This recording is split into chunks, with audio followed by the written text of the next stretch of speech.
Vamos lá, meus amados. Nós vamos ficar de pé agora. Nós estávamos falando então na página número 30 e pouco. 35, né? 35. Então vamos lá para 38. 38. Página 38. Desculpa o óculos com isso, tá? Isso, vai no verde, que o negócio vai. Tá ficando difícil ficar assim. Vai te prejudicando, né? Eu tive que fazer isso também. Então vamos lá, página 38, lá embaixo, irmãos. Conceitos diferentes para uma mesma obra. Ao separarmos os termos missões e evangelização, acharam aí a leitura? Positivo. Fazemos uma apresentação didática, pois na prática não há como separá-los. Não há como fazer missões sem a utilização dos métodos evangelísticos.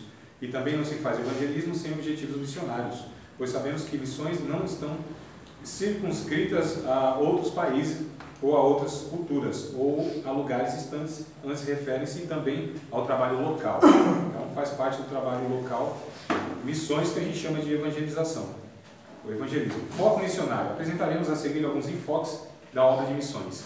Pioneirismo, né? Geralmente o trabalho missionário está relacionado a obras pioneiras em que não há evangelho nem trabalho da igreja. Missões propriamente dita, quando a gente vai abordar missões, a gente está falando em uma pessoa, um cristão, que vai até um local onde Cristo ainda não é conhecido.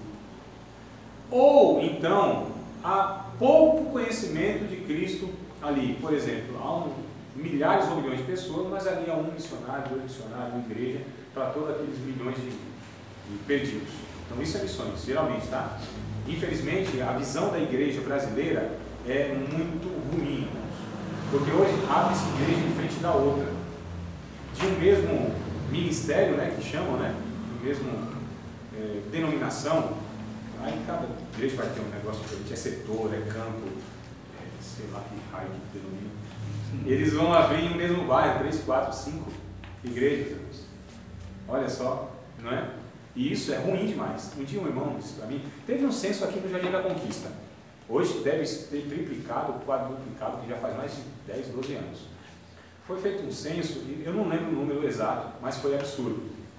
Por exemplo, hoje, eu vou fazer um chute aqui, dar um chute, tá? Jardim da Conquista, todo mundo conhece mais ou menos o perímetro, né? Lugar habitado até umas horas. Muita gente por metro quadrado. Eu vou mais ou menos chutar, negócio absurdo, porque era absurdo na época. Mas num bairro como o Jardim da Conquista, por exemplo, tinha 850 igrejas. Vocês acham isso muito? Eu acho bastante. E não duvido não que não seja aproximado, viu, irmão? Nossa, na Tiradentes. Não, lá ainda tem mais gente por metro quadrado que Tiradentes. Apesar que Tiradentes é muito maior do que, né, o Jardim da Conquista. Mas o fato é, aí um certo servo de Deus, ele disse assim, André, mas é melhor em cada esquina uma igreja do que um bar, né? Socialmente é. Socialmente é. Mas com o reino de Deus, eu acho que não. Eu não concordo. Se uma igreja está plantada ali, ela é responsável por ganhar aquele local, uma igreja, uma comunidade de fé. Né? Então a questão que a gente tem é essa ideia de que envia missionários para onde? Para os lugares onde tem outros, mais e muitos. A gente precisa, irmãos, ter primeiro o conhecimento global de onde, porque assim, amados, sinceramente, vocês acham isso justo? Uma pessoa tem toda a sua vida, várias oportunidades, e ela ouve o Evangelho muitas, dezenas, centenas de vezes. Enquanto muitas outras não têm sequer uma única oportunidade de ouvir o Evangelho. Vocês acham isso justo? Então a gente precisa se esforçar para conhecer esses locais e ir até lá. Fala, irmão, mas calma aí, eu não tenho chamado para ser um missionário. Tudo bem, talvez sair da sua casa, do seu país, da sua parentela, ir para uma terra que o Senhor mostrará, talvez não. Mas, amados, nós podemos participar. Pode ser a igreja menor que for, a comunidade menor que for, tem condição de enviar pelo menos um valor simbólico, interceder por esse missionário, né, diariamente ou periodicamente, se comunicar com ele também, porque tem a questão do vínculo afetivo que a gente tem que criar com esse missionário. Para quem está no campo missionário, isso, irmãos, é muito importante. Saber que tem um povo, saber que tem gente do outro lado se comunicando, enviando recurso financeiro, intercedendo, né? Então isso é possível, e eu fiz isso em outras ocasiões quando era secretário de missões em uma igreja aqui no Jardim da Conquista, inclusive. uma irmã que estava lá em Maputo, cidade de Chimoio, na África, e nós mandávamos um valor simbólico, intercedíamos por ela, orávamos por ela, de quando em quando nos cultos, principalmente no culto de missões, e a gente se comunicava com ela. Hoje tem essa facilidade, irmãos, internet, né? Então a gente precisa também se atentar para isso, tá? Mas só para falar o que seria o pioneirismo. Mas eu não queria não deixar de falar sobre o ganchozinho lá do Reino de Deus, que a gente está falando de relacionamento, né? Então, quando a gente fala também de missões, evangelismo, é o que está aqui na semeadura. Nesse caso, não se faz como na evangelização, em que na maioria das vezes há a preocupação em semear em uma terra e imediatamente partir para outra e deixar aquela semente plantada, esperando que se desenvolva em missões. Esperando que se desenvolva. Em missões não dá para fazer desta forma, é preciso semear, mas também gastar tempo com o plantio, que é o discipulado, tá? E aí eu vou indicar para vocês um cidadão que é referência, é o chamado apóstolo bíblico. Esse é o apóstolo de verdade, é o Ronaldo Lidório. Já passei para vocês esse servo de Deus? Ronaldo Lidório. Marquem aí, Ronaldo Lidório. Amados, eu sinceramente eu tenho uma esperança, eu sou crente, eu creio, que vocês assim seguem a minha sugestão, né? Quando eu, por exemplo, posto um vídeo lá, irmãos, esse vídeo aqui tem uma série dele, né? E aí se vocês assistirem essa série de vídeos vai contribuir para a compreensão da matéria. E eu postei lá, inclusive, não sei se alguém assistiu assistiu, irmã Cidão? Assisti mais do que um. Mais do que um? Graças a Deus. Muito interessante. Contribuiu, irmã? Desde o primeiro, né? Aula 1, né? Isso, muito. Fantástico, né? Fantástico. Olha só. Ronaldo Lidório. É Ronaldo Lidório que eu vou indicar, porque eu estou indicando agora. Mas o que eu estou me referindo é o vídeo que no começo da matéria eu postei lá e falei, irmãos, ó, é uma série que tem de aulas, né? Sobre o reino de Deus. Seguir Jesus, o projeto mais fascinante de vida, eu acho isso, né? Alberto também? Não. Qual é mesmo o nome? Ronaldo? Lidório. Pode falar, Alberto. Quando você vai falar, eu vou escrever. Ela estava assistindo o vídeo e eu cheguei a dar uma olhada.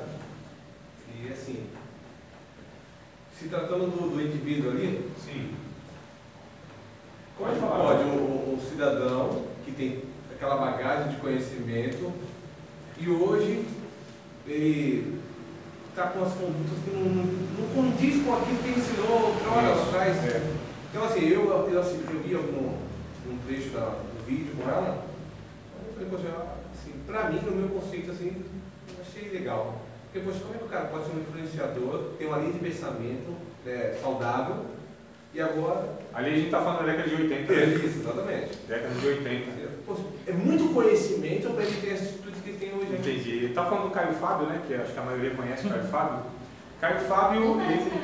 Nem parece, cara. Então, o Caio Fábio, não só ele, viu, irmão? Se a gente pegar alguns aí que estão na mídia, inclusive, por exemplo, pega o fulano quando tinha bigode, ele era uma coisa, hoje sem bigode. É diferente. Não se captaram a mensagem?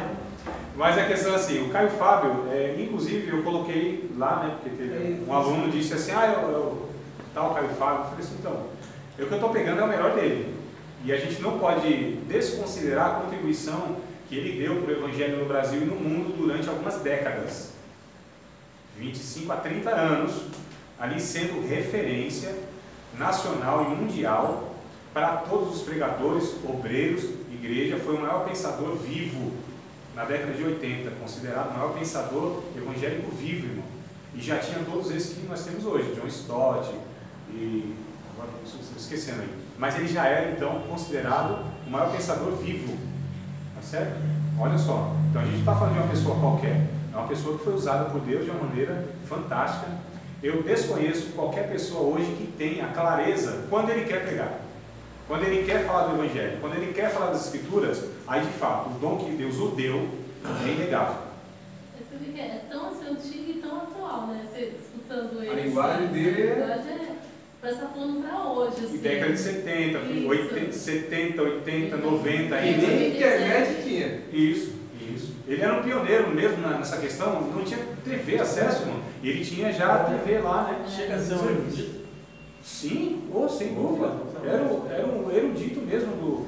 Ainda continua sendo, irmão, só que a questão é assim, inclusive, ele é um alerta para nós todos também, porque se um homem desse estilo, né, dessa envergadura, ele se perdeu no meio do caminho, que eu considero que ele se perdeu em muitos aspectos. Eu não digo que ele é um perdido, Não totalmente, que ele é um desviado. Eu não falo isso porque eu acho que foge da minha jurisdição. Eu sou a quarta pessoa da Trindade para julgar a salvação. E não vejo ele numa postura de um perdido mesmo. Eu vejo ele equivocado em questões teológicas. Agora, se isso vai influenciar ele na salvação, é ele e Deus. Eu não tenho condição de avaliar isso. Eu não sou advogado da Trindade. O que me acendeu a lâmpada foi exatamente isso aí. Cara. Como que pode um camarada? Isso. Então, para mim é um alerta, Alberto. Porque se um homem dessa natureza... Conhecimento. Ele não só é conhecimento, irmão, é uma clareza do Evangelho. Eu não conheço ninguém... Eu não conheço ninguém que tenha a clareza das Escrituras Sagradas. Eu não estou falando em profundidade teológica, estou falando na clareza daquilo que Jesus apresentou. Que é tão profundo que nenhum mergulhador profissional pode chegar lá. Mas é tão raso que uma criança não se afoga, ou seja, é acessível a uma criança que ouve. E é o que Jesus fazia. Ele se comunicava com uma criança, ou com crianças, se comunicava com doutores. É o que o Caio Fábio fazia. Então, de fato, era uma pessoa que era um referencial do Evangelho no mundo. Diga aí, Ronaldo. Eu estava escutando uns vídeos dele no YouTube. Hoje ele critica muito a palavra de Deus que está sendo pregada hoje. Ele continua denunciando, ele continua mostrando isso aí. Eu acho que aconteceu no caso dele, eu vou tentar voltar para o que a gente estava tratando. Eu acho que aconteceu no caso dele foi o seguinte: ele foi tão ferido, eu não estou justificando, tá? Eu não estou justificando, porque cada um é responsável, dependente. Ele foi tão perseguido, tão ferido, porque o que aconteceu é assim, irmão, a gente sabe que quanto mais notoriedade a pessoa tem, quando ela peca, o seu pecado, ele vai ter um impacto muito maior, um juízo muito maior. Um juízo muito maior, né? Será muito mais cobrado. E aquelas pessoas que estavam ofuscadas, porque, irmão, não tinha no Brasil ninguém que superasse ele na notoriedade. Tá certo? Não tinha ninguém. E ele mesmo explica algumas coisas, alguns equívocos que ele cometeu em assumir coisas que ele nunca foi chamado para ser presidente, por exemplo, de uma associação de pastores no Brasil. Eu não devia ter me metido nisso. Eu sou um evangelista. Então ele mesmo identificou os passos da queda dele, até a queda dele, né? Ele mesmo identificou tudo isso aí, a carga e tal, que acarretou tudo. Mas ele foi tão ferido, e ele aguentou calado.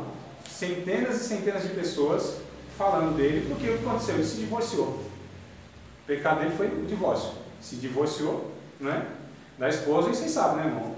Um pastor divorciado, ele é quase como um desviado, né? É lógico que não é um assunto que a gente despreza. O divórcio é uma coisa muito grave. Na vida do obreiro, inclusive, me parece que até o desqualifica como obreiro. A gente pode até tratar isso depois, em outra ocasião. Eu estou colocando aqui em vias de regras gerais.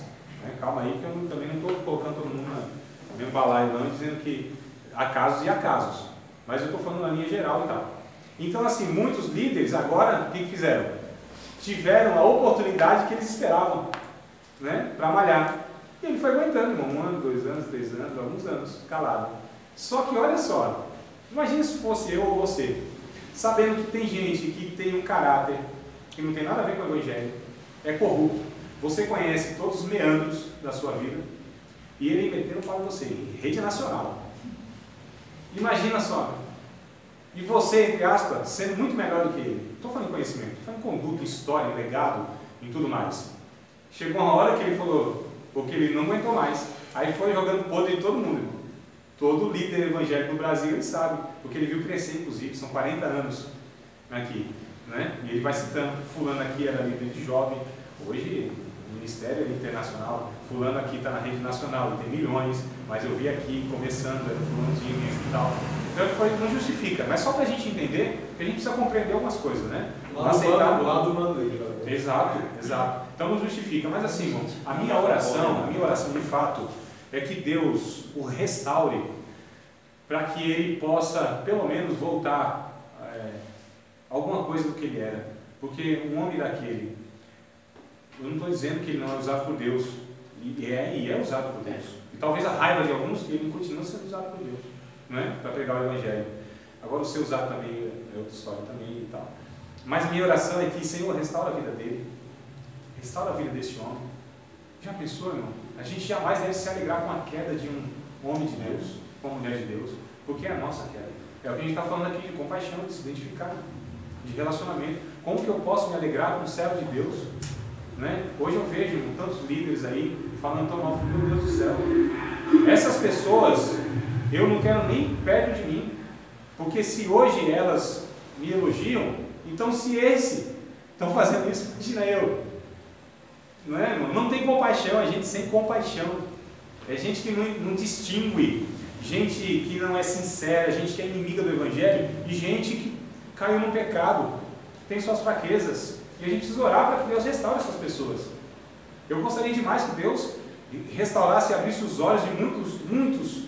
Eu fico imaginando, já pensaram Edir Macedo sendo usado pelo Espírito Santo, ungido por Deus? Já pensaram? O poder que esse homem ia ter para encaminhar muitos para o reino de Deus.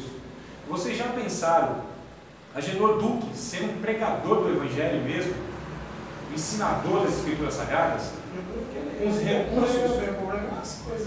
Não, o problema é a heresia dele mesmo, é a loucura dele, né? Aí não prega a palavra, o apóstolo Paulo assim que...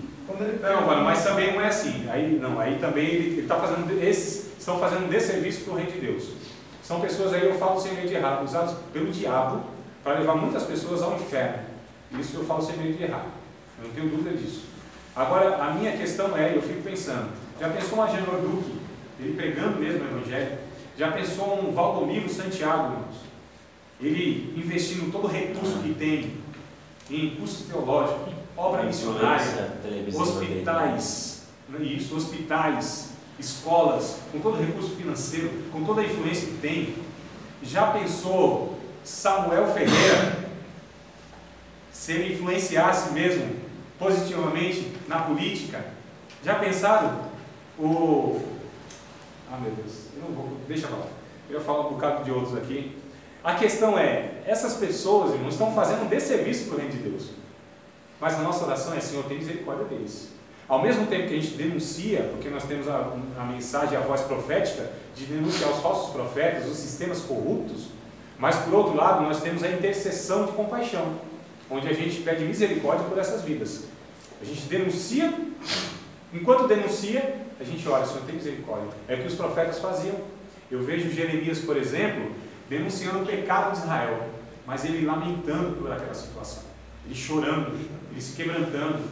Se o povo está em pecado, olha aí como está a situação. E ele, pelos reis, os sacerdotes, vocês estão em pecado, vocês estão corrompendo todo mundo, mas por outro lado, na presença de Deus, ele se quebrantava. Olha o teu povo, Senhor, olha os sacerdotes como estão tratando o teu povo, olha a tua casa como está abandonada, olha a adoração que foi esquecida, não é? Eu vejo um servo de Deus, eu acho que era o Elias, se não me falha a memória, o Elias. Ele olhou para um general, e eu esqueci o nome do cidadão. Esse general, acho que era Ciro, era a Síria ou a Síria, eu não me lembro. Mas era um cidadão lá que, se vocês lembrarem, vocês que veem mais um pouquinho de Bíblia, no Antigo Testamento principalmente, ele olhou para esse homem e disse assim, aliás, ele olhou para ele e foi profetizar, ele fitou os olhos dele assim, o Elias, fitou os olhos daquele general e começou a chorar, chorava copiosamente. Aí o general pergunta assim, homem de Deus, o que está acontecendo? Por que está chorando desse jeito? Ele disse, eu vejo o mal que você vai fazer contra Israel. Ele profetizou, disse que Deus inclusive ia usá-lo, não é? Para castigar Israel, mas ele viu o mal, irmãos. Ele se quebrantou, ele denunciou o pecado, mas se quebrantava e chorava com compaixão por essas pessoas. Porque quem são essas pessoas? Poderia ser eu. Poderia ser, ou não. Você poderia participar de um engano religioso, de uma seita, de uma heresia? Sim ou não? Sim. Se estamos participando, se temos oportunidade, se ouvimos a verdade, se congregamos em lugares onde são relativamente saudável, isso a gente tem que dar graças a Deus. Por que eu não fui induzido, por que eu não fui enganado de uma certa forma a estar nessas igrejas? Ou de repente passei, ou estava, né? Por que Deus teve tanta misericórdia de nós e está nos trazendo, acredito eu, mais próximos da verdade? Não sei, irmão. Eu não sei. Não tenho ideia. Agora, se eu estou aqui e se eu vejo alguma coisa, eu preciso interceder por esses que estão cegos, indo a passos largos para o inferno e achando que estão indo para o céu. Gente que está, pelo seu próprio pecado, consumida. Essas pessoas, pelo egoísmo, pela ganância, pela fama, pelo desejo de poder. Esses homens que estão nessas denominações que eu disse que é notória, mas outras mais aí que são tradicionais, que alguns de vocês pertencem, inclusive. Vocês não sabem bem antes, louvado seja Deus. Morra na sua inocência, irmão, e vai ser feliz. Morra na sua inocência. Por esses homens então fazer isso? Por que Deus deixa ele fazer isso? Cada um vai ser responsabilizado, mano. Não é como nós queríamos. O que nós queríamos é assim: Senhor, se algum líder lá deu uma vacilada, passa a espada, corta, leva, desce o raio, tira de lá, substitui com o outro, né? A gente tinha essa vontade de pensar, mas não é assim que funciona. Não é assim, cada um vai ser responsabilizado. Agora, por que Deus permite tudo isso, eu também não tenho a mínima ideia. Não tenho. Eu só me pergunto como o cara desse consegue colocar a cabeça no travesseiro e dormir. Então, há um perigo chamado de cauterização da consciência. Isso fala isso. Hã? Eu não entendi. Então é um mistério ali. Isso, da consciência, claro. Amado, o pecado, preste atenção, isso aqui é sério demais. O pecado, ele tem um efeito narcótico, anestésico. O pecado é mais ou menos como um perfume. O perfume, na hora você não sente, não? Né? Pô, maravilha. E aí você vai andando, daqui a pouco o seu olfato acostumou com aquele odor, com aquele cheiro, e você não sente mais, não percebe, mas ele está lá. O pecado é narcótico, anestesia. O pecado, ele tem um poder de auto-engano que a gente desconhece. Não pode subestimar nunca. É por isso que todos os dias nós precisamos aos pés de Cristo. Se não fosse a graça de Deus, o diabo nos enrolava de uma tal maneira que a gente não tem noção. Ah, não, eu manjo, aula, prego e tal, não sei o quê. Com a graça já está difícil, Amados, nós não subestimamos o poder enganador do pecado. Vocês acham que esse ser chamado de Satanás, de Lúcifer, vocês acham que ele é qualquer um? Porque para persuadir-nos, para convencer milhares ou milhões, ou sei lá quantos, de seres puros, angélicos, que viam a face de Deus e conheciam Deus como nenhum de nós conhece, vocês acham que ele era qualquer um? Conseguiu convencer todos eles a se rebelar contra Deus? Imagina nós, irmãos. Que isso, é só pisar na cabeça dele. O problema é que a cabeça dele é tão grande. É só pisar na cabeça dele. É tão grande que o nosso pezinho não faz nem cócegas. Se não for o pé de Cristo que foi furado, se não for o pé de Cristo que esmagou a cabeça dele, irmãos, nós estamos perdidos. Nós seremos enrolados. Nós temos que ter cuidado. Todos os dias eu preciso falar: Senhor, tem misericórdia da minha vida. Jamais me deixe achar que sou autossuficiente, que sei demais, que posso, que consigo, sem a tua graça. Senhor, tem misericórdia para que eu não condene o pecado desses homens e eu pratique a mesma coisa. Senhor, tem misericórdia de mim. Todos os dias da minha vida, irmãos. O maior perigo está aí mesmo. A gente achar que nunca vai acontecer com a gente. Ah, mas como o cara aconteceu com ele? Eu acho que o maior perigo é esse. Já é